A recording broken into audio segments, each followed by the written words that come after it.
guys, bonsoir tout le monde. Comment est mon ami? Welcome or welcome back to my channel. Today I will be making some gratin for you guys, aka Haitian macaroni. So this is everything you're going to need. I'm going to make it with chicken today. So of course you're going to need the chicken. You're going to need some joint citron, ou besoin épices, ou besoin onions, ou besoin bell peppers. Today I will be using red and green bell peppers, but you can use whatever you have or whatever you want. So ou besoin cheese, ou besoin lait, ou can use lait carnation, ou can use heavy whipped cream, and ou besoin macaroni. So this is the one I'm going to use today, but you can use whatever you have or whatever you want to use. So don't worry about all the seasoning I have on the back, guys. I'll be listing everything I'm going to use for the video in the description box below. So please guys, don't forget to subscribe to my channel. This is my first YouTube video. Subscribe for more videos, and if you enjoyed this video, please give it a thumbs up and comment down below to let me know if you're going to try my way. Without further ado guys, let's get started.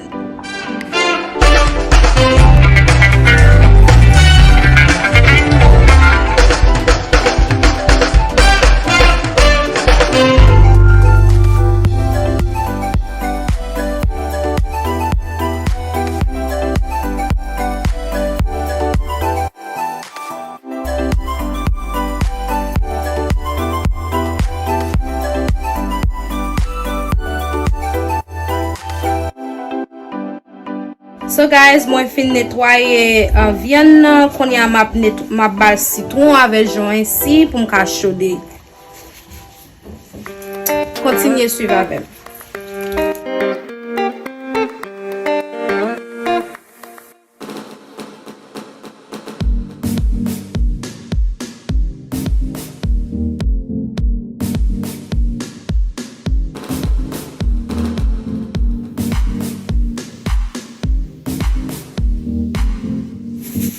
Nap vide yon ti di sel nan chicken nan.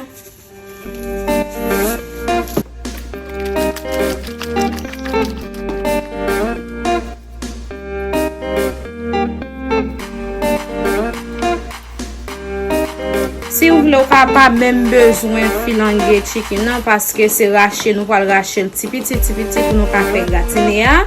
So m just vle mwen just filanger, but c'est pas important.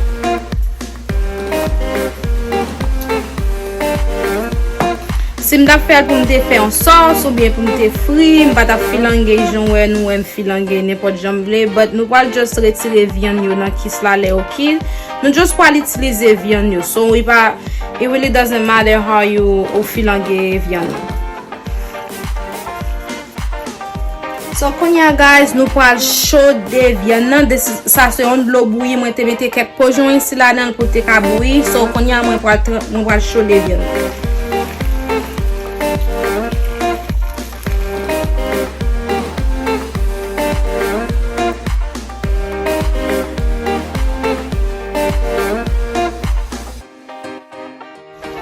Ok guys, qu'on y a nous pour tremper viande nous, m'a utiliser épices pour commencer. Ça c'est Haitian épices, Haitian seasoning. So I have a video coming out guys to show you how I make my épices. Après nous fin mettre épices là, n'a utiliser some Maggi, some chicken bouillon Maggi.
So guys, viande nan getan bouilli nan acide, li getan bien bouilli, so m'pral vide un petit de l'eau chaud là-dedans pour ka fin cuit.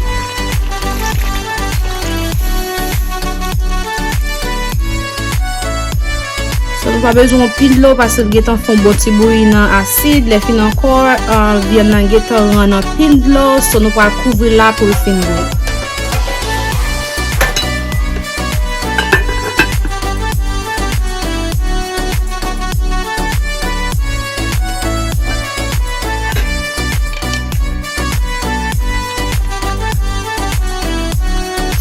So guys, nous connaissons bien poule, même si nous battons mettre un pile d'huile, de juste laguer un petit des gouttes d'huile pour te bouillir, mais nous connaissons bien poule, li rend en l'huile quand même, so on va laisser retirer l'huile li rend.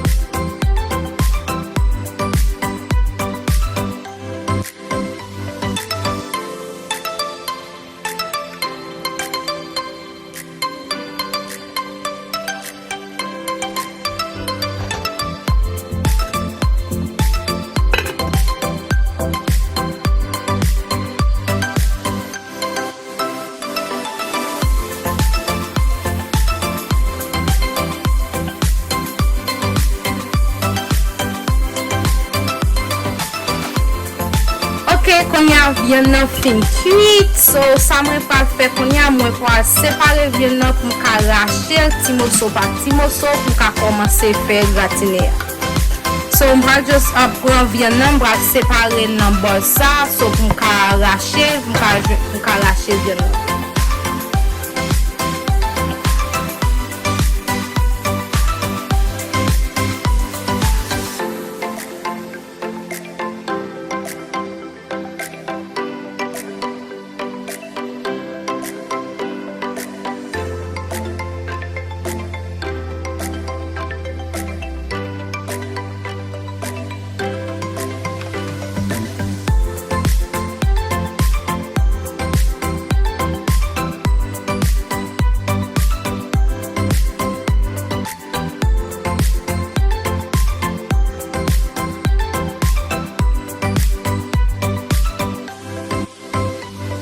N'a juste utilisé des fourchettes pour nous juste prendre viande pour nous arracher petit comme ça. So qu'on y a là nous va commencer faire gratiner.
So on va mettre un petit pas de tomate là-dedans pour qu'elle bien aussi.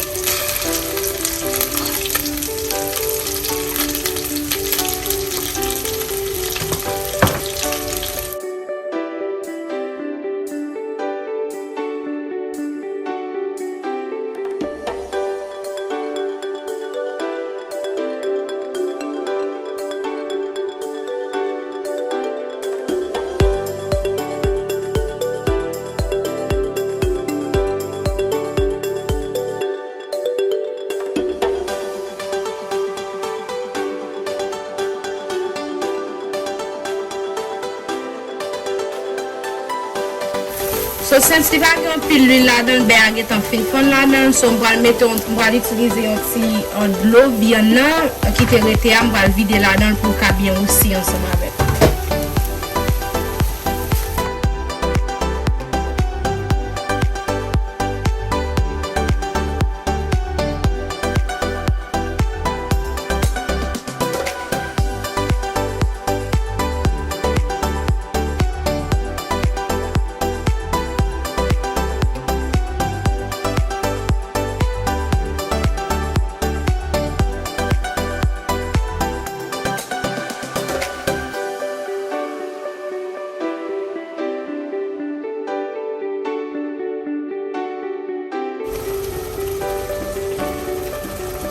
Konya m'pral mette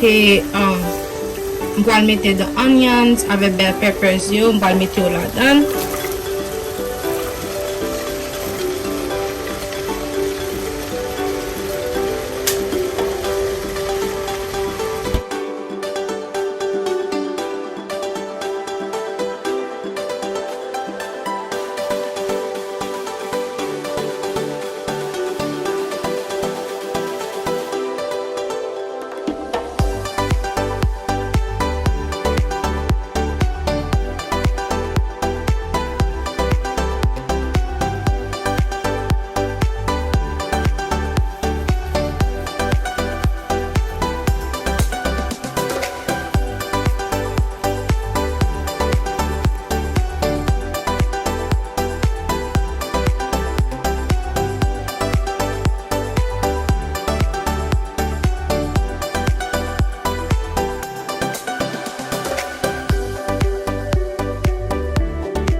So this is how it looks, guys. So it's pretty much done. Now m'pral ajouter let la dan. So getan gen ase di sel, ase gout, tout bagay normal la dan.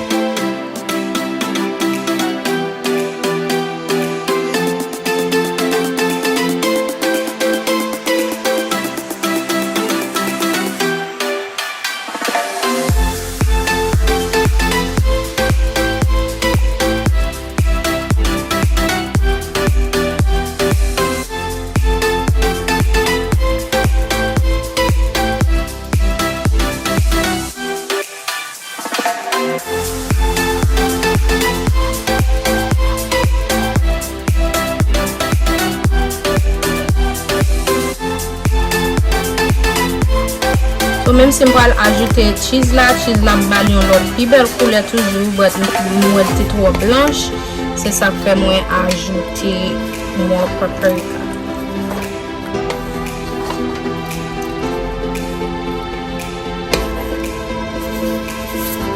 So kon ya guys, m'a gaje cheese moi pour ajouter là-dedans. M'a gaje cheese là, moi pas acheter cheese tout gaje dans market parce que your not taste the same. So m'acheter like fresh cheese, so m'a gaje pour femme.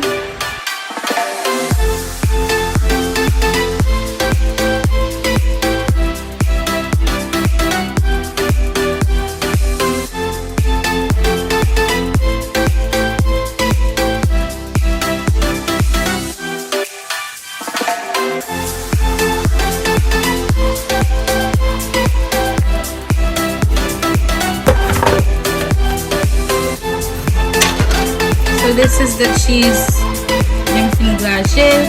Voilà, ajoute un petit cheese tout petit. On va utiliser un pile parce qu'on va faire mac and cheese. So pas besoin un pile cheese.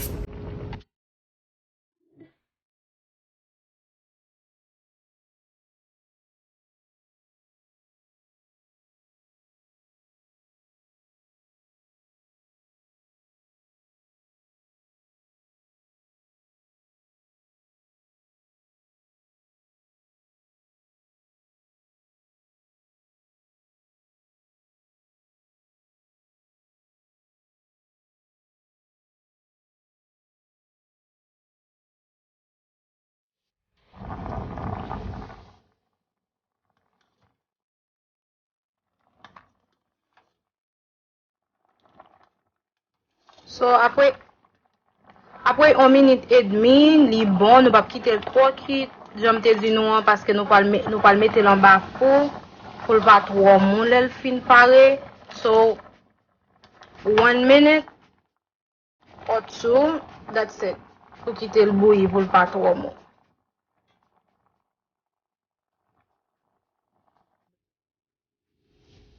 So qu'on y a macaroni en fin cuit, qu'on y a m'val juste ajouter là dans tout chaud.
Ok, m just pase yon ti ben nan plato yo, pi yo pa kole le mette yon ba fwa. Gratine a getan fin bon. Li getan fin pare, m just pal mette nan plato yo pou m ka mette yon ba fwa.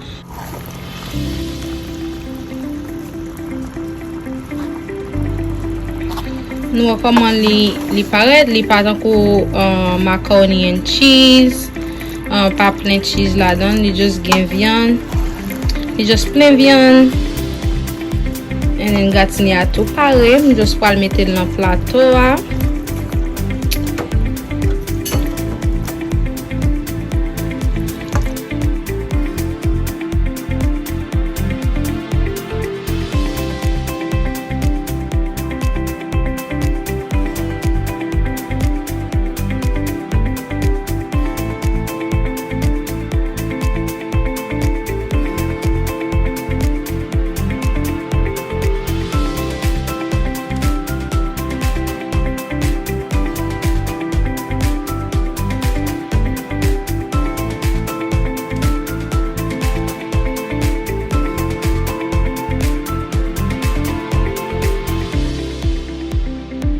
Se kon sa gratine a ye, so kon yam pral add un ti cheese sou tête li pou m'ka mette l'an ba fwa.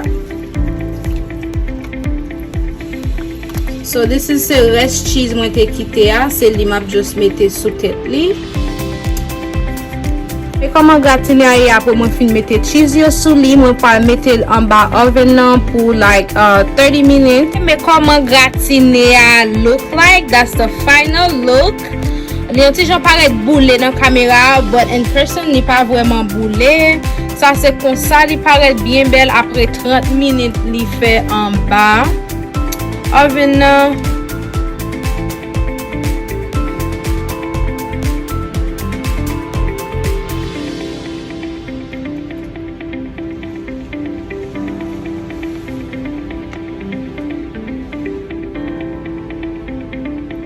The final look for the gratine.